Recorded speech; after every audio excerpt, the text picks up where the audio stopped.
becoming a Christian and giving the Lord your life means that you are submitting to His plans for you and whatever path that God may take you on. And I've had lots of joys in my life, and I've also had some pretty difficult things that have happened.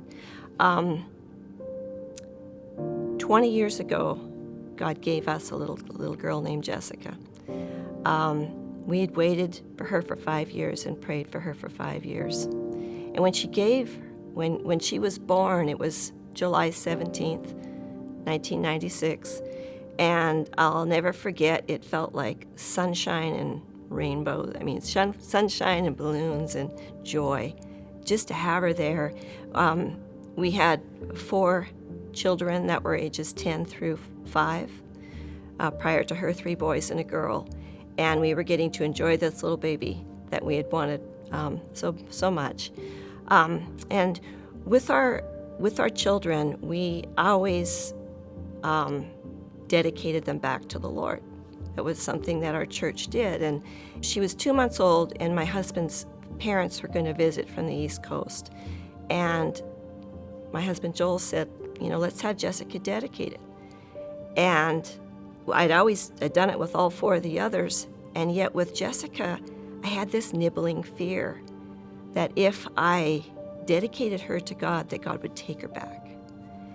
And yet, when I had made Christ my Lord of my life, I had submitted to Him in the plans that He had for me.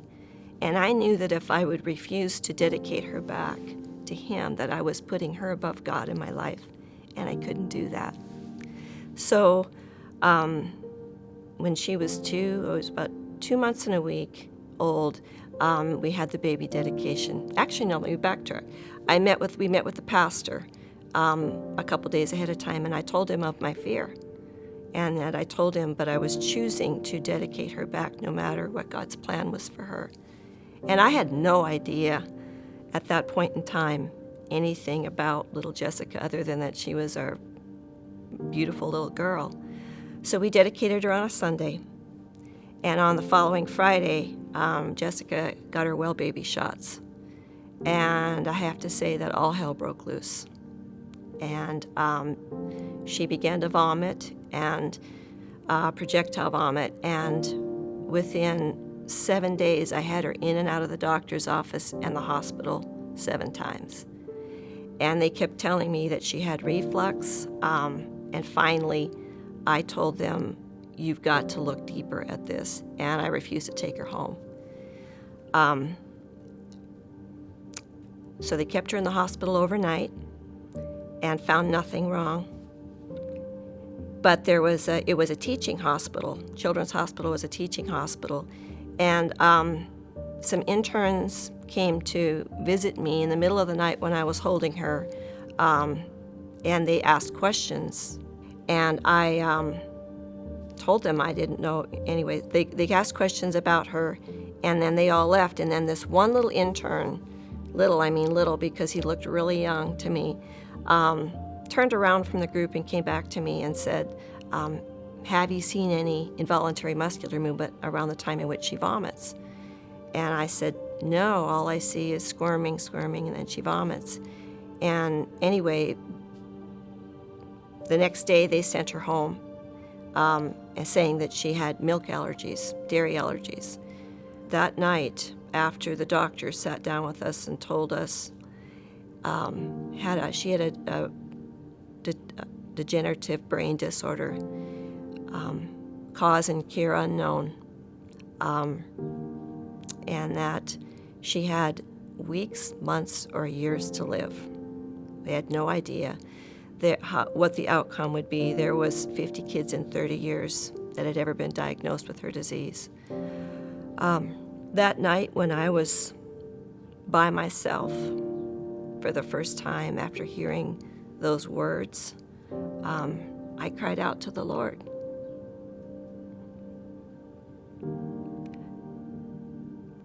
I just cried out to the Lord and we'd prayed for her for 5 years.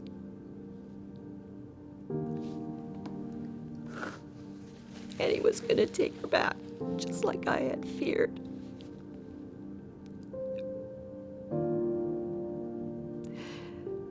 the room, the bright sunshiny day, the sunshine and the balloons that I remember were gone. And there was just nothing but darkness. And then the fears began to bombard me, almost like like somebody was throwing rocks at me. How was my marriage going to survive? My marriage had been struggling for 25 years. How was I going to be able to take care of my other 4 children? And how was I going to let her go?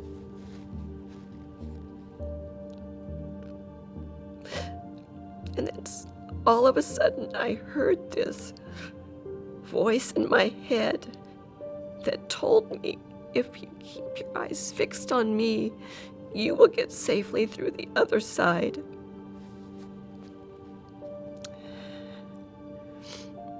And I made a decision that night.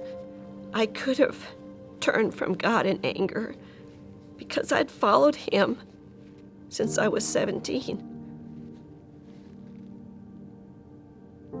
I had done everything I could to walk with him, and yet he was allowing my worst nightmare to come true. But then I had these 4 children that I was responsible for leading. I made a decision that night because I knew if I ran into the night that eventually I would be back to the Lord. But if I ran into the night, my 4 children that were following me, they weren't solidified in their faith, and they might end there in darkness without the Lord. So I made a decision that night to fight for her life but not cling to it. I made a decision that night that no matter what the path, that on the other side I would love the Lord. And I have to tell you that God was faithful to me. And I did face my worst nightmare, and God did allow her. No, God took her home. But he was faithful to me, and he helped me get through all that dark time, which was obviously her dying process and then the years of trying to go on with life on the other side.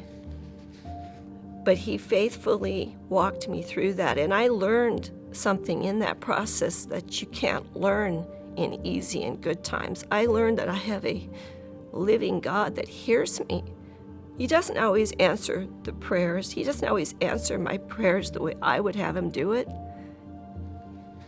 But he has a good plan for my life, even if it doesn't feel good. I just want to encourage you, wherever you're at in life, whatever you're facing. We live in a very fallen world, and disease is part of that. Death is part of that. People making choices that hurt us is part of that. But if you can just keep your eyes fixed on the Lord, you will get safely through the other side. That no matter where he takes you, you will never walk alone.